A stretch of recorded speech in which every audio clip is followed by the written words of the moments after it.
Բարև ձեզ սիրելի ունկնդիրներ, ես Օֆելիա Կամավոսյանն եմ, հանրային ռադիոյի եթերում կրկին երկրորդ շնչառությունն է, առաջին հայկական մեդիա նախագիծը նախատեսված 60 եւ ավելի տարեկան անձանց համար։ Մենք անդրադառնում ենք ավագ սերնդին հուզող բոլոր թեմաներին՝ առողջ ապրելակերպ, հոբիներ, աշխատանքային իրավունք, վաստակած հանգիստ։ Մենք ներկայացնում ենք նաեւ այն անհատներին, որոնց կյանքն ու կենսակերպը կարող են օրինակ եւ ուղենիշ լինել բոլորիս համար, այնպես որ նորթափ եւ երկրորդ շնչառություն վերցրեք։ Իմ այսօրվա հյուրը եկել է Գյումրիից, Հեռվից, Տիկին Սուսաննա Մկրտչյանն է, նկարչուհի, արվեստի վաստակավոր գործիչ, Գյումրու պատվավոր քաղաքացի, Գյումրու գեղագիտական կենտրոնի հիմնադիր ղեկավար, գրեթե կես դար։ Տիկին Սուսաննա, այս ամենից հետո սկսենք ձեր տարիքի մասին հարցով, եթե թույլ տաք։ Նախ բարևում եմ, շնորհակալ եմ հրավերի համար։ Ճիշտ ասած, ես սպասում էի, որ ինձ երիտասարդական հաղորդումների ծրագիրը պիտի հրավիրեր, որովհետև ես ինձ դեռ զգում եմ այդ շրջանակում։ Այնպես որ տարիք չեք ասում եթերում։ Ինչպես տարիք եթերում չասենք։ Չէ, ասեք, դա գաղտնիք չէ, դա նույնիսկ բարձանք է, ոնց թե հետո տարիները ոնց կարող ես քողարկել։ Վերջը կա անձնագիր, կա սերունդ, որ քեզ ճանաչում է դեռ վաղուց, շատ վաղուց մի 45-50 տարի առաջ, այնպես որ չէ, ես չեմ խուսափում։ Դուք հնչեցրեք, թող զարմանան մարդիկ։ Այո, մեկ տարի ու կես հետո ես կդառնամ 80 տարեկան։ Հրաշալի է, հրաշալի։ Ուրախ եմ, որ եկաք, ուրախ եմ, որ մի տեսակ անհավատալի անկեղծ, որովհետև կյանքով լեցուն, մեր հեռախոսազրույցի ժամանակ էլ հետաքրքիր, ու գիտեմ, որ շատ հագեցած առօրյա ունեք։ Դուք դասավանդում եք, նկարում եք, կարում եք, ձեր առօրյայի մասին պատմեք։ Գիտեք ինչից է, ծերանալ չեմ հասցնում, անչափ զբաղված եմ։ Բոլոր զբաղմունքները ինչ որ թվարկեցիք, դա ընդամենը մի շատ փոքր մասն է։ Ամեն ինչով սիրում եմ զբաղվել եւ դասավանդել, եւ կազմակերպել, եւ հյուրեր ընդունել, եւ նկարել, եւ կարել, ցուցահանդեսներ կազմակերպել, այնպես որ օրվա մեջ շատ քիչ ժամանակ է մնում սուրճ խմելու, այդքան, ու ես գոհ եմ դրանից, որովհետև դա իմ կյանքն է, իմ առօրյան է, եւ ամբողջ կյանքի իմ ընթացքը այդպեսին է եղել։ Հիմա մի քիչ արագացրել եմ, որովհետև գիտակցում եմ, որ ժամանակը քանի գնում, իմ օգտին չի գնում, բայց ես աշխատում եմ հասցնեմ, որովհետև երբ մտածում եմ վերջի մասին, ոչ թե վախենում եմ կամ ափսոսում եմ, ուղղակի մտածում եմ, թե այդքան գործ ունեի, այդ գործերս չեմ հասցնի, որովհետև ինչքան ուզում ես գործ արա, եթե գործ ես անում, գործ անող ես, գործը չի վերջանում, երբեք չի վերջանում։ Ժամանակն էլ երբեք չի հերիքում։ Ժամանակը երբեք չի հերիքում եւ երբ որ տարիներդ գալիս են, դու նոր գիտակցում ես, որ կյանքում ամենաթանկը ժամանակն է։ Եվ ամենացավալին կորցրած ժամանակն է, մանավանդ երբ դու ստեղծագործող մարդ ես ու դատարկ ժամանակ ես կորցնում, դա նշանակում է, որ քո կյանքից տարին է ժամանակ պիտի մինուս աներ, որովհետև դու չես ապրել այդ ժամանակ, դու գոյություն ունեցել ես, բայց չես ապրել, ապրում ես այն ժամանակ, երբ որ գործում ես։ Արարում ես։ Ժամանակ կորցնել ասելով ինչ ենք հասկանում, այսօր ժամանակ կորցնելը որն է։ Գիտեք, ես իմ ուսանողներին էլ եմ միշտ ասում եմ մի մտածեք, որ անընդհատ պիտի չահել մնաք, այդպես երիտասարդ պիտի մնաք։ Ժամանակը անտեղի կորցնել, դա նշանակում է անել ինչ-որ բան, այլ ոչինչ չանել, այդ արածնել ոչինչի հավասար է։ Գիտեք, ես միշտ մտածել եմ, որ յուրաքանչյուր մարդ, երբ աշխարհ է գալիս, ինքը գալիս է ինչ-որ մի առաքելությամբ։ Նշանակություն չունի, թե դու գիտնական ես, նկարիչ ես, բանվոր ես, ով ես, ինչ ես, բայց առաքելություն ունես դու։ Եվ այդ առաքելությունը նա է, որ քո ոտնահետքը դու քեզանից հետո պիտի թողնես։ Այդ ոտնահետքը ինչքան խորը եղավ, այնքան դու երկար կապրես։ Ուրեմն պիտի աշխատես այնպես, ամուր պիտի կանգնես հողին այնպես, որ ոտնահետք թողնես։ Իսկ ջահելները մտածում են, թե դեռ կյանքը առջևում է։ Ճիշտ է, ջահելությունը այդպես թեթև է մտածում, բայց երբ որ տարիք են առնում, միշտ ասում են, հետ նայեցինք, որ ժամանակ չմնաց, այնպես որ այդ ժամանակը հարկավոր է ճիշտ օգտագործել։ Ես չեմ ուզում այսպես շաբլոն բաներ ասել, որ պիտի կաշտալ, որ իհարկե պիտի կաշտալ եւ ամենաճիշտ ժամանակի օգտագործումը դա ինքնազարգացումն է, որ մարդ պիտի աշխատի, ինչքան իմանալու տեղ կա, այն որ ասում են 100 տարի ապրի, 100 տարի սովորի, ամեն օր սովորելու բան կա, բոլորից սովորելու բան կա։ Մայրս միշտ ասում էր, թե մարդ ինչքան կուզե խելացի եղնի, երկու խելերի խոսք պիտի լսե։ Այսինքն բոլորից Խելառի հա, ինչքան ուզում ես դու խելացի եղի, երկու խելարի խոսք պիտի լսես։ անգամ նրանցից կարող ես բան սովորել։ Այո, օրինակ ես աշակերտներից շատ բան եմ սովորում։ Մեր գրական ստուդիայի երեխաները, երբ գրքի քննարկում են անում, գիրք են տալիս, կարդում են, ես համակ ուշադրությամբ լսում եմ երեխաներին ու մտքում ասում եմ, «Էս ինչ խելացի երեխեք են» ու իրենցից սովորում եմ։ Բոլորից պիտի սովորել, ամեն ինչից, փողոցում քայլելիս էլ, ամեն ինչից պիտի սովորել։ Այսինքն պիտի ուշադիր լինել կյանքի հանդեպ, անտեղի չանցնել, նայել ու չտեսնել, դա շատ ցավալի բան է, պիտի Անտարբեր չլինել, այո։ անընդհատ պիտի տեսնել, նայելով, անցնելով կյանքը շատ արագ է անցնում։ Տիկին Սուսաննա, մի բան մտքովս անցավ, ոտնայդ կը խորը լինի, թե մակերեսը մեծ։ Ես ցում է խորը ավելի խորը լինի, որովհետև ինչքան ժամանակներ անցնում են, այդ խորությունը միգուցե կհարթվի, ինչքան խորը լինի, այնքան ուշ կհարթվի այդ տարածությունը։ Ուզում եմ հիշեք այն տարիները, այն շրջանը, երբ որոշում կայացրեցիք Գյումրիում ստեղծել գեղագիտական կենտրոն։ Ուրեմն 70 թվին եմ ավարտել գեղարվեստաթատերականներ այն ժամանակ կոչվում Գեղարվեստի ակադեմիան, դիզայնի բաժնի առաջին շրջանավարտներից ենք, մենք ընդամենը 8 հոգի ավարտեցինք եւ այն ժամանակ երկրում կար այսպեսի հիանալի օրենքներ, որ ավարտող ուսանողին շրջանավարտին գործուղում էին համապատասխան տեղ աշխատելու, որտեղ կարիք կար։ Եվ ինձ որպես լենինականցի գործուղեցին Լենինականի Միքայել Նալբանդյանի անվան մանկավարժական ինստիտուտ, որպես մշակութաբանության դասախոս։ Ես ընդամենը 23 տարեկան նոր ավարտել էի, 22-23 տարեկան։ Գնացի ինստիտուտ եւ մինչև այդ ինստիտուտի հետ զուգահեռ ես նաեւ դասավանդում էի նկարչական դպրոցում, որտեղ ես սովորել եմ, որտեղ ունեցել եմ հիանալի ուսուցիչներ, որոնց շնորհիվ եմ ես դարձել նկարիչներ, չեմ կարող չհիշատակել, դա շատ հայտնի նկարիչ Հակոբ Անանիկյանն էր եւ Սերգեյ Միրզոյանը, որոնց հոգին թող Աստված լուսավորի, իրենք են հիմքը դրել այդ նկարչության հանդեպ ունեցած սիրո եւ հետագա շարունակելիության։ Հետո բախտ ունեցա Սերգեյ Միրզոյանի հետ աշխատելու եւ զուգահեռաբար դասավանդում էի նաեւ մանկավարժական ինստիտուտում, որ հիմա համալսարան է կոչվում։ Նոր թափով, նոր էներգիայով եկել էի աշխատելու եւ ինձ համար էլ որպես նախկին ուսանողի շատ մեծ պատիվ էր գնալ եւ դասախոսել։ Ու քանի որ ես դասախոսում էի տարրական կրթության, մանկավարժության, հոգեբանության եւ մեթոդիկայի ամբիոններում, այնտեղ էի դասավանդում, իմ մոտ այսպես միտք առաջացավ, որ մանկապարտեզներում սկսել կրթություն, այն ժամանակ այդպես չկար այդ անվանումը, հիմա ենք ասում գեղագիտական կրթություն, այն ժամանակ նախ ասում էին էսթետիկա, բայց իմաստը դա չէր, ինչ որ հիմա է։ Ես մտածում էի, որ նոր բան պիտի ստեղծեմ եւ դա պիտի լինի կրթություն, արվեստի, գեղագիտության, պիտի լինի սկսած 3 տարեկանից, չնայած մենք բոլորս էլ հիմա արդեն գիտենք, որ երեխայի կրթությունը սկսվում է դեռ չծնված ժամանակվանից։ Ուրեմն մանկապարտեզներ էի շրջում, գնում էի մանկապարտեզներ, հետո նույնիսկ ժողկրթբաժնի մեթոդիստ ինձ ձևակերպեցին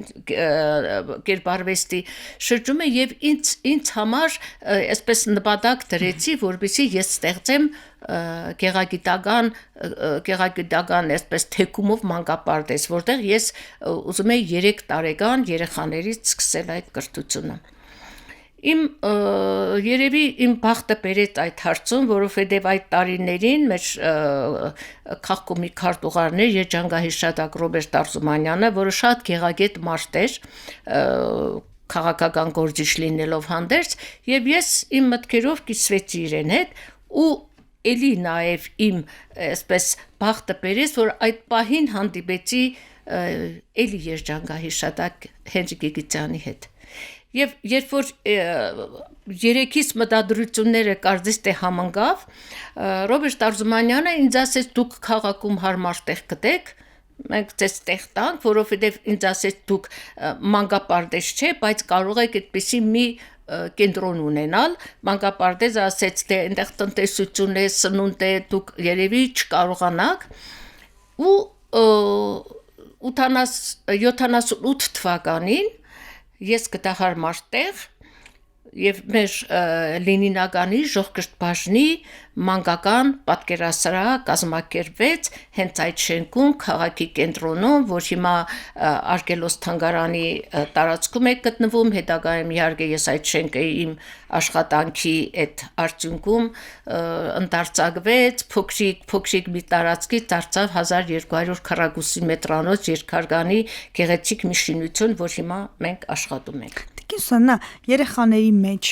մանուկ հասակից ամենափոքրից ձեր ասած 3 տարեկանից գեղագիտական դաստիարակությունը, նկարչությունը ինչ է փոխում հիմա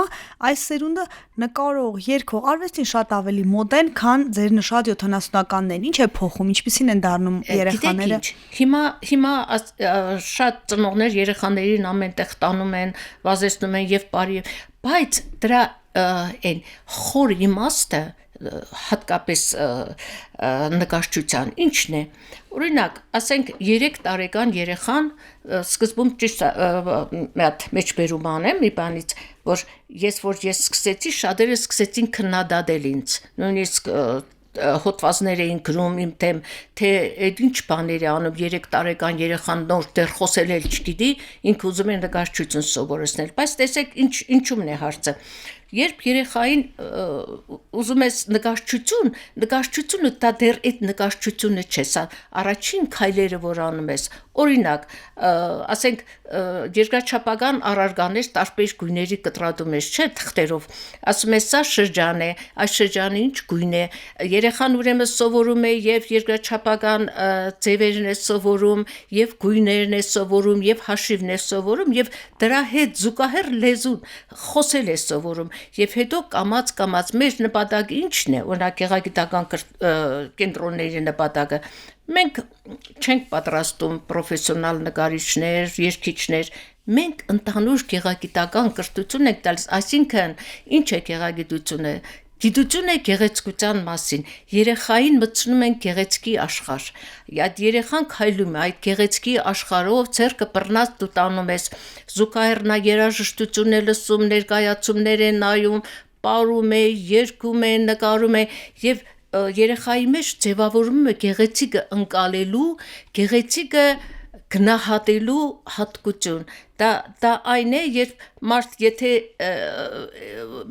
որևէ բանի գեղեցկությունը զգում է, օրինակ ասենք ճարտարապետական կոթողի գեղեցկությունը զգում է, հասկանում է, որ դա գեղեցիկ է, նա երբեք այդ պատի վրա չի խզմզի, երբեք չի փչացնի, այսինքն երբ ճանաչում է երեխան գեղեցիկը, պահպանում է, սիրում է, իսկ գեղեցիկն ինչ է, գեղեցիկ ինքը բարությունն է, բարություն, որ աշխարհում հիմա անչափ պակաս է, որի պակասը մենք զգում ենք։ Տիկին Սոնա, դուք հենց եկաք, ես հենց գեղեցկությունը ձեր մեջ տեսա, գույների մեջ տեսա, գեղեցիկը դուք ձեր արթուզարդին, արդյոք ժամանակ հատկացնում եք, որ այդպես գեղեցիկ լինեք, տարածող լինեք, կրող լինեք եւ տարածողը։ Չասեք, որ այդպես չէ, ես արդեն այդ բար գույները շատ հավանեցի։ Չեմ ասի, ինչի համար, որովհետեւ իմ արտակինը իմ ներկապնակն է, ոնց որ իմ գույներն են, իմ նկարչության, իմ արտակին իմ ներկապնակն է, երբ ես իմ զգեստապահարանը բացում եմ, իմ հագուստների մեջ շատ ձևեր չկան, ձևերը նույնն են, միայն գույն են, գույնի, գիտեք ինչ է, գույնը դա մի շատ կախարդական բան է, գույնը տրամադրություն է, գույնը մարդու ներքին աշխարհ է, եթե այսպես փորձառու աչք ունես, դու մարդու արտակինից իր հագուկապից անմիջապես զգում ես, թե ներսում ով է։ Երբեմն որ ասում են թե այս մարդուն այս հագուստը չի սազում, դա նրանից է, որ իր ներքին էությունից չի գալիս։ Երբ կարդում ես Թետչերի հուշերը, ինքը շատ մեծ տեղ էր տալիս արտաքինին եւ միշտ ասում էր արտաքինը դա մարդու ներքին աշխարհի արտահայտությունն է եւ ես գտնում եմ որ դա ճիշտ է եւ երբեմն կողքից լսում եմ որ նայքլը այս մգշճանն էս ինչ գույներ է հագնում այդ տարիքին բայց տարիքը ընդհանրապես կապ չունի գիտեք տարիքը կարող է իմ մարմինը ինչ որտեղ տարիքի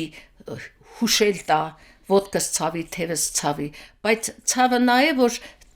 մարմինդ կարող է ընդունի տարիքը, բայց սիրտը թոքիկ չի ընդունում եւ այս երկու հակամարտությունները միշտ կան իրար հետ։ Իսկ ես աշխատում եմ երկուսին հաշտեցնել, որովհետեւ ես իրավունք էլ չունեմ այդպեսին չլինելու, ես դա միդումնավոր չեմ անում, դա իմ ներքին պահանջն է, որովհետեւ այդքան երեխաներ, այդքան երիտասարդներ ինձ են նայում։ Ինձ են նայում եւ ես կարծում եմ շատերի համար օրինակ եմ եւ օրինակ նաեւ իմ հասակագիցների համար, որովհետեւ տարիք ունենալ չի նշանակում սևերի մեջ մնալ կամ գույները մոռանալ։ Ասում են, չէ, իմ տարիքում էլ ինչ վարգույներ հագնեմ, ինչու այդ ձևը հագնեմ, իմ տարիքում գիտեք ինչ, ամեն ինչ չափ ունի։ Ես էլ կարող է ձևեր կա, որ չհագնեմ, որովհետև իմ տարիքը ինձ թույլ չի տա եւ նաեւ գիտեք, այստեղ միայն տարիքը չէ, քո սոցիալական դիրքն էլ պիտի հաշվի առնես, ով ես դու այս հասարակության մեջ։ Եթե ես օրինակ եմ իմ աշակերտների, ուսանողների, երիտասարդ աշխատակիցների համար, ես չեմ կարող այնպեսի ճչացող բան անել, որ այսպես իմ կերպարին հարմար չլինի։ Յուրաքանչյուր մարդ իր կերպարով է հանդես գալիս եւ երբ որ կերպարից դուրս են գալիս, երբ որ անում են չափից այն կողմ, դա արդեն չի նայվում։ Տեսեք, մարդուն ասում են շատ ճաշակավոր է, իմ հարցերին են ասում, ինչ է նշանակում ճաշակ։ Ճաշակը դա չափի զգացողություն է։ Գույնի զգացողությունն է։ Տեսեք, այդ չափի զգացողության մեջ մտնում է եւ գույնի զգացողությունը, եւ խոսելը եւ արտահայտվելը եւ շարժուձևը եւ նաեւ սեղանի մոտ իրեն կարողանալ այդ բոլորը մտնում է ճաշակի մեջ եթե մարդ անճաշակ է ինքը եւ իր արտաքինով բոլոր ամեն ինչը անճաշակ կլինի եւ շարժուձևը եւ մարդկանց հետ հարաբերությունները այնպես որ այդ ճաշակը նաեւ պիտի ասեմ որ ճաշակը դա ներքին զգացողություն է դա չես սովորեցնի Մենք աշխատում ենք երեխաներին ճաշակավոր մարդ դարձնել, որպեսզի ասենք կարողանա երաժշտություն լսել։ Դրա համար մեր կենտրոնում, երբ երեխաները աշխատում են, անպայման երաժշտություն է միացրած, մի օր դասական, այսինչ գործն է միացրած, մի օր ժողովրդական, այսինչ բաներ, տարբեր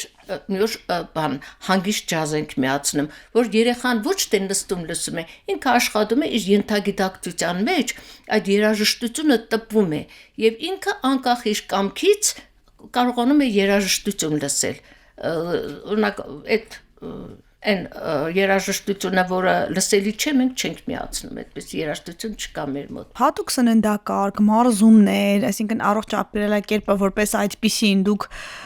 դրան ոնց եք վերաբերում, թե միայն ոնց որ հոգին սնելով եք, հոգևորով եք երիտասարդ մնում։ Գիտեք, երիտասարդ ժամանակ ես սպորտով եմ զբաղվել, սեղանի թենիս եմ պարապել, բավականին երկար ժամանակ, նույնիսկ ինստիտուտում արդեն որ ընդունված էի, էլի թիմում խաղում էի, բայց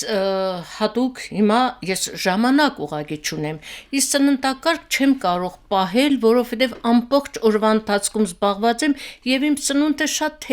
թեթև ես առանձին չեմ էլ մտածում թե ինչ, ուղղակի թեթև է շատ, քիչ քանակով ու այդպես ոչ շատ բարդ ուտելիքներ։ Ինքս լավ պատրաստում եմ, նույնիսկ խոհանոցային հաղորդումներ եմ վարում, բայց ես ունեմ իմ սննդակարգը ոչ թե հատուկ։ Ուղղակի ես շատ թեթև բան չեմ կարող ինձ թույլ տալ,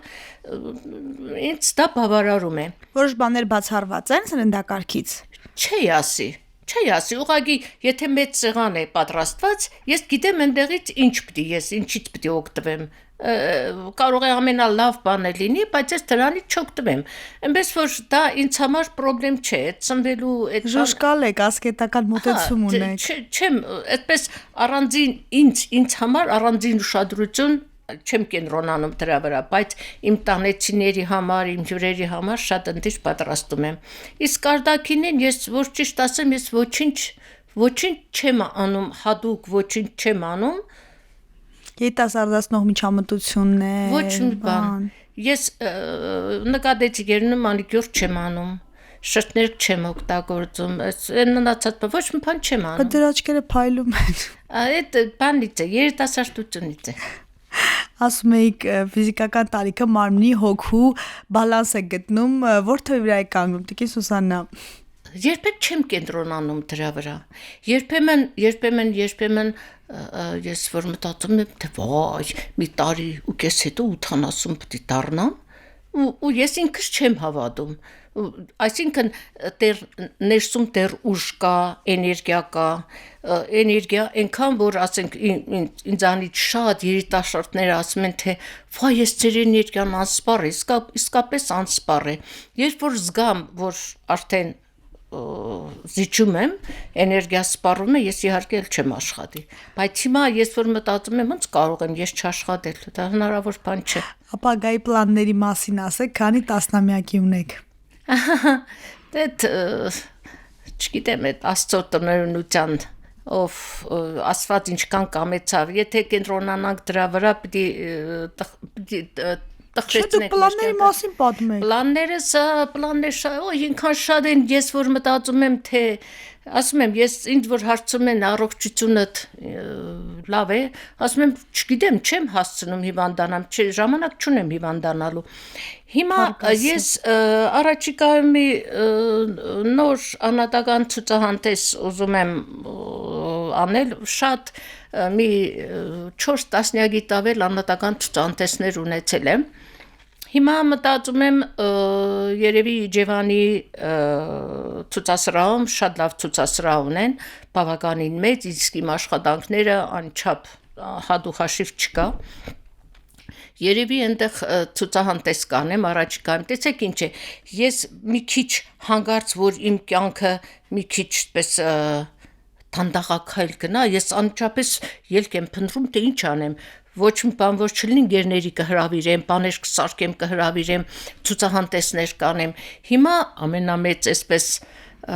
հոգսը, ասեմ երազանքը, ուզում եմ ինձ ալբոմ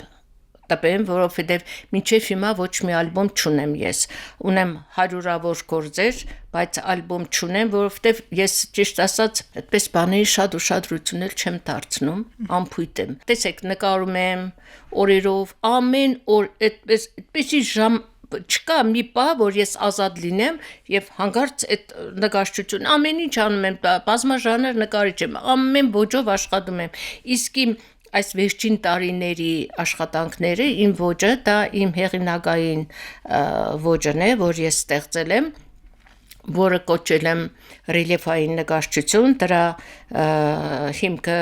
թղթի մակուլատուրան է եւ այդ թղթերով ես ստանում եմ ռելիեֆային նկարչություն եւ բավականին պես լավ արձագանք ունի։ Մեր ցուցահանդեսներ եմ անում, մի անցած տարի, չեմ հիշում, թե նախանցած տարի էր նկարիչների միությունում մեծ ցուցահանդես կազմակերպեցի մոնումենտալ գործերով եւ իմ աշխատանքների հիմնական թեման դա Գյումրին է, Գյումրի Ալեքսանդրապոլը։ Հատկապես այս երկրաշարժից հետո այս տարիներին իմ աշխատանքի թեման ես դարձրել եմ Գյումրի Ալեքսանդրապոլ, սա ես միտումնավոր եմ, ճիշտ է իմ ներսից է գալիս ցանկությունը, բայց միտումնավոր, որովհետև իմ գործերի մեջ ես պատմում եմ Ալեքսանդրապոլի մասին, պատմում եմ այն քաղաքի մասին եւ նաև իհարկե Լենինականի, որին երիտասարդ սերունդը ծանոթ չէ, չի տեսել են մեր գեղեցիկ լավ ակունքն եք ցույց տալիս։ Եվ ես պատմություն եմ անում, որովհետև իրենք չեն կարդում, ալարում են, չեն նայում, ես պատմություն եմ սարքել իմ նկարներով, Գյումրու մշակույթի եւ հագուստների եւ ծեսերի, այդպիսի մեծ մոնումենտալ գործեր եմ արել։ ու ամենամեծ միգուցե մի քիչ շատ այսպես մեծ նկարտումներ ունեմ, բայց ես կուզենայի, որ մեր քաղաքը ինձ տար մի տարածք, որը ես ինքս կնորոգեի, եւ այդ տարածքում այդ ամբողջ Գյումրվա նկարները ամբողջ այնտեղ կցուցադրեի, կդառնար Գյումրվա թանգարան, Գյումրի Ալեքսանդրապոլի մասին պատմող թանգարան, որը հետո կնվիրեի քաղաքին։ Հրաշալից հետո կմնար քաղաքին որպես հուշ, բայց ցավում եմ, որ հիմա մեր երկրի վիճակն այնպիսին է, որ մշակույթին ուշադրություն դարձնող չկա եւ այս տեսակ հարցերը դու ինքնուրույն պիտի լուծես քո, ինչպես որ մինչեւ հիմա լուծել եմ իմ բոլոր տեսակի բոլոր երկրի աշխարհի բոլոր երկրներում ցուցանտեսները միայն ու միայն իմ միջոցներով է արվել։ Բայց հրաշալի նպատակ է շարունակել ստեղծագործելու ու ձեզ համար չանանցնական նպատակ է այնուամենայնիվ, որովհետև սերունդներին ճանաչել տակ Գյումրին Ալեքսանդրապոլը։ Ինչքան որ անձնական է, որ ես դրանից այսպես գերագույն հաճույք եմ զգում, էլի այդ աշխատանքի process-ը, դա մի կախարդական բան է, դա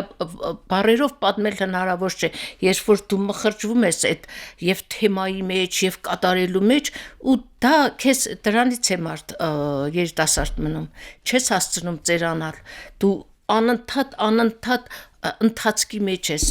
Ինձ դա չի զարմացնում, Թաթոսը մեր եթերում արդեն ասել է, որ նկարելու ժամանակ ես անեանում եմ դրակին փափախ ապրած տարիներն են, ես գիտեմ, գաղտնիք չեմ։ Գիտեք, ես որ մտնում եմ արվեստանոց ու դուռը փակում եմ, ծածկում եմ դուռը,